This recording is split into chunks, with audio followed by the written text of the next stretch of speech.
Electric vehicle एक ऐसा sector जिसने मरे हुए ऑटोमोबाइल इंडस्ट्री में मानो जान ही डाल दी। गवर्नमेंट का टारगेट है कि साल 2030 तक इंडिया में जितनी भी गाड़ियां हैं उनमें से 30% इलेक्ट्रिक व्हीकल्स होनी चाहिए। और इसके लिए साल 2023 के बजट में फाइनेंस मिनिस्टर ने 35,000 करोड़ एलोकेट करने का प्लान भी किया है। लेकिन सवाल यह है कि गवर्नमेंट इस सेक्टर में इतना ज्यादा क्यों खर्च कर रही है और इस सेक्टर के वो कौन से ऐसे 5 स्टॉक्स है जो आने वाले वक्त में बहुत ज्यादा ग्रो कर सकते हैं।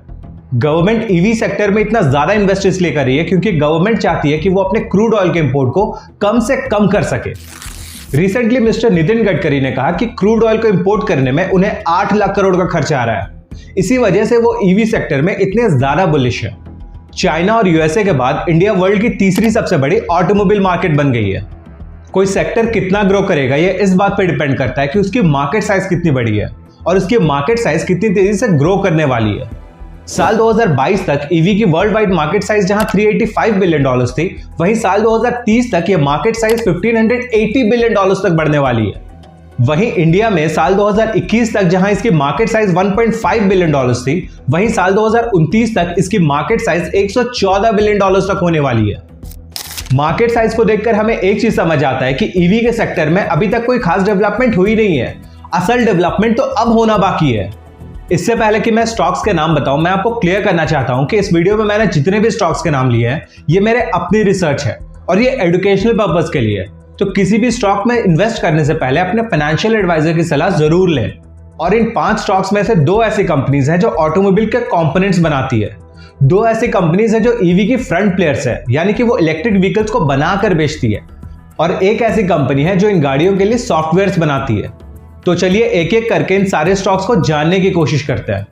तो इस लिस्ट की सबसे पहली स्टॉक है प्रिकॉल लिमिटेड। साल 1975 में बनी ये कंपनी इंस्ट्रूमेंट क्लस्टर बनाने में मार्केट लीडर है। और आपके लिए ये बात थोड़ी सरप्राइजिंग भी होगी कि टाटा नेक्सॉन में भी प्रिकॉल लिमिटेड का ही इंस्ट्रूमेंट क्लस्टर लगा है।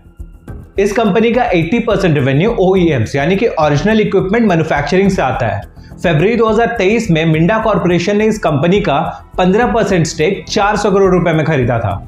और मई 2023 में मिंडा ने कंपटीशन कॉर्पोरेशन ऑफ इंडिया से कहा कि वो इस स्टेक को 24.5% तक बढ़ाना चाहती है। तो इससे आप ये बात समझ सकते हैं कि प्रिकॉल इस फील्ड की कितनी इंपॉर्टेंट प्लेयर है कि इसकी कॉम्पिटिटर्स भी इसे अक्वायर करना चाहती है।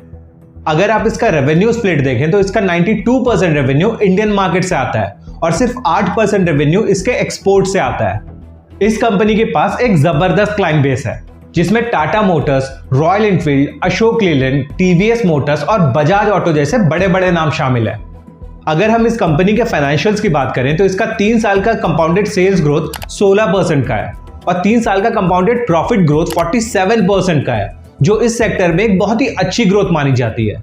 देखिए यहाँ एक बहुत ही इंपॉर्टेंट कॉन्सेप्ट है कि किसी भी कंपनी का कैश फ्रॉम ऑपरेशन यानी कि बिजनेस से मिलने वाला कैश जो होता है वो या तो उसके नेट प्रॉफिट के बराबर होना चाहिए या फिर उससे ज्यादा होना चाहिए। अगर आप इस कंपनी के 3 साल के कैश फ्रॉम ऑपरेशन को इसके नेट प्रॉफिट से कंपेयर करें तो आपको पता चलेगा कि ना सिर्फ इसका कैश फ्रॉम ऑपरेशन पॉजिटिव है बल्कि हर साल बढ़ भी रहा है। इस कंपनी के कैश फ्रॉम ऑपरेशन से एक चीज समझ आता है कि ये कंपनी अपने क्लाइंट्स को जो भी प्रोडक्ट्स बेचती है, क्लाइंट्स उसके पैसे को बिल्कुल टाइम पे चुकाते हैं और इस कंपनी के साथ पेमेंट का कोई इश्यू नहीं है। कंपनी का प्लान है कि वो अपने आने वाले 3 से 4 सालों में अपने प्रोडक्शन कैपेसिटी को बढ़ाना चाहती है और इसके लिए उसने 400 करोड़ रुपए इन्वेस्ट भी किया है। और इस कंपनी का सबसे खास बात यह है कि इस कंपनी के पास 2 DSIR अप्रूव्ड R&D सेंटर्स भी है और ये कंपनी अपने रेवेन्यू का 4.5% R&D में खर्च करती है। और इस लिस्ट का दूसरा स्टॉक है यूनो मिंडा। ये कंपनी स्विच और हॉर्न बनाने में इंडिया की मार्केट लीडर है और हॉर्न बनाने में ये कंपनी दुनिया की दूसरी सबसे बड़ी कंपनी है। और इतना ही नहीं, गाड़ियों में जो लाइट्स लगती है जैसे कि हेडलाइट्स, टेल लैंप्स, ये कंपनी उन लाइट्स को बनाने वाली इंडिया की तीसरी सबसे बड़ी कंपनी है। इस कंपनी का 83% रेवेन्यू डोमेस्टिक सेल से आता है और 17% रेवेन्यू इसके एक्सपोर्ट करने से आता है। इस कंपनी का क्लाइंट लिस्ट भी बहुत ही इंप्रेसिव है। इस कंपनी के पास बजाज, होंडा, रेनॉल्ट, महिंद्रा और यामाहा जैसे बड़े बड़े क्लाइंट्स हैं। इस कंपनी के पास पूरी दुनिया में 10 R&D सेंटर्स है। माइंड माय वर्ड्स, पूरी दुनिया में 10 R&D सेंटर्स है और ये कंपनी अपने रेवेन्यू का 2.5% R&D में खर्च करती है। इस कंपनी का 3 साल का कंपाउंडेड सेल्स ग्रोथ 22% का है और इसके 3 साल का कंपाउंडेड प्रॉफिट ग्रोथ 57% का है, जो अगेन बहुत ही अच्छा है। साल 2021 में जहां इसकी नेट प्रॉफिट 248 करोड़ की थी, इसका कैश फ्रॉम ऑपरेशन 343 करोड़ का था। वहीं साल 2022 में जहां इसकी नेट प्रॉफिट 413 करोड़ की थी, इसका कैश फ्रॉम ऑपरेशन 383 करोड़ का था। और वहीं साल 2023 में जहां इसकी नेट प्रॉफिट 700 करोड़ की थी, इसका कैश फ्रॉम ऑपरेशन 798 करोड़ का था। प्राइस टू अर्निंग रेशियो के हिसाब से देखा जाए तो ये थोड़ी सी महंगी जरूर है, लेकिन किसी भी फॉल में ये रिसर्च के लिए एक बहुत ही अच्छी कैंडिडेट साबित हो सकती है। इस लिस्ट की अगली स्टॉक है टीवीएस मोटर्स। इलेक्ट्रिक व्हीकल के सेल्स को अगर 2, 3 और 4 व्हीलर्स में तोड़ा जाए तो इलेक्ट्रिक व्हीकल की सबसे ज्यादा सेल्स 2 व्हीलर्स में होती है, जिसमें ओला मार्केट लीडर है और नंबर 2 में आती है टीवीएस मोटर्स। इसकी electric bike TVS iQube India की second highest selling electric bike बन चुकी है, जिसके वजह से कंपनी हर साल इसके 25,000 एडिशनल यूनिट्स प्रोड्यूस करने का प्लान कर रही है और ये कंपनी अपने प्रोडक्शन को बढ़ाने के लिए 1800 करोड़ इन्वेस्ट करने वाली है। इस महीने की रिपोर्ट है कि टीवीएस मोटर्स ने ईवी की सेल्स में ओला इलेक्ट्रिक को अच्छी खासी टक्कर दी है। ईवी 2 व्हीलर्स के सेल में जहां ओला इलेक्ट्रिक का मार्केट शेयर 29% पर है, टीवीएस मोटर्स ने इस महीने अपने मार्केट शेयर को 20% से बढ़ाकर 25% पर ला दिया है। इससे एक चीज तो पक्का है कि टीवीएस मोटर्स इंडिया के 2 व्हीलर इलेक्ट्रिक व्हीकल की मार्केट लीडर बनना चाहती है और अगर ये कंपनी इसी तरीके से ग्रो करती रही तो आने वाले 6-7 महीनों में टीवीएस मोटर्स इंडिया के 2 व्हीलर मार्केट सेगमेंट की नंबर 1 कंपनी बन जाएगी। इस कंपनी के 3 साल का सेल्स ग्रोथ 19% का है और इसके 3 साल का प्रॉफिट ग्रोथ 25% का है, लेकिन इसके साथ सबसे बड़ी प्रॉब्लम है इसका कैश फ्लो।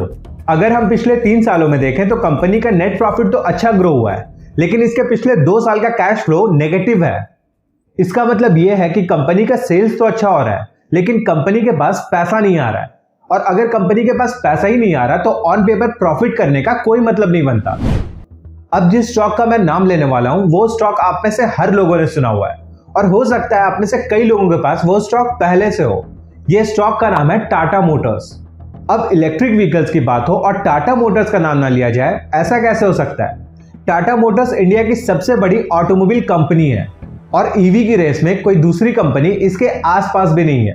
क्या आपको पता है कि टाटा मोटर्स का 63% रेवेन्यू इसके जैगवार लैंड रोवर सेगमेंट से आता है और प्रेजेंटली टाटा मोटर्स के पास 2 लाख रेंज रोवर्स के ऑर्डर्स पहले से पड़े हुए हैं, जो इसके पूरे ऑर्डर्स का 60% है। 4 व्हीलर इलेक्ट्रिक सेगमेंट में इस कंपनी का मार्केट शेयर 87% का है। यह कंपनी अपने प्रोडक्शन की 70% कार्स इंडिया में ही बेचती है और 30% एक्सपोर्ट करती है।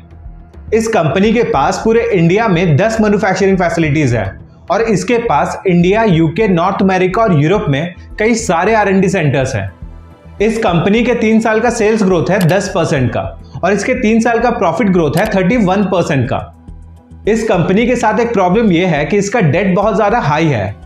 2,26,000 करोड़ मार्केट कैप वाली कंपनी के ऊपर में 1,34,000 करोड़ का कर्ज है, लेकिन चूंकि 4 व्हीलर ईवी सेगमेंट में महिंद्रा के अलावा इसका कोई क्लियर कॉम्पिटिटर नहीं है, इसके ईवी की सेल्स में कोई इंपैक्ट नहीं पड़ने वाला।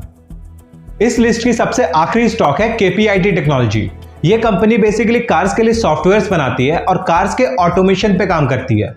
इमरजेंसी ब्रेक्स, ड्राइवरलेस कार्स, ये सारे कुछ एग्जांपल्स है कार ऑटोमेशन के। इस कंपनी का 39% रेवेन्यू यूएसए से आता है, 40% यूरोप से और 21% बाकी दूसरी कंट्रीज से आता है। इस कंपनी के पास BMW, Honda, Jaguar, general Motors और फोर्ड जैसी बड़ी बड़ी क्लाइंट्स है और इस कंपनी का 80% रेवेन्यू अपने टॉप 25% क्लाइंट से आता है। इस कंपनी के 3 साल का सेल्स ग्रोथ है 16% का, इसके 3 साल का प्रॉफिट ग्रोथ है 35% का और इसके 3 साल का ROE भी बहुत इंप्रेसिव है जो है 21% का। अगर हम इसके 3 साल के कैश फ्रॉम ऑपरेशन को देखें तो ये भी पॉजिटिव है।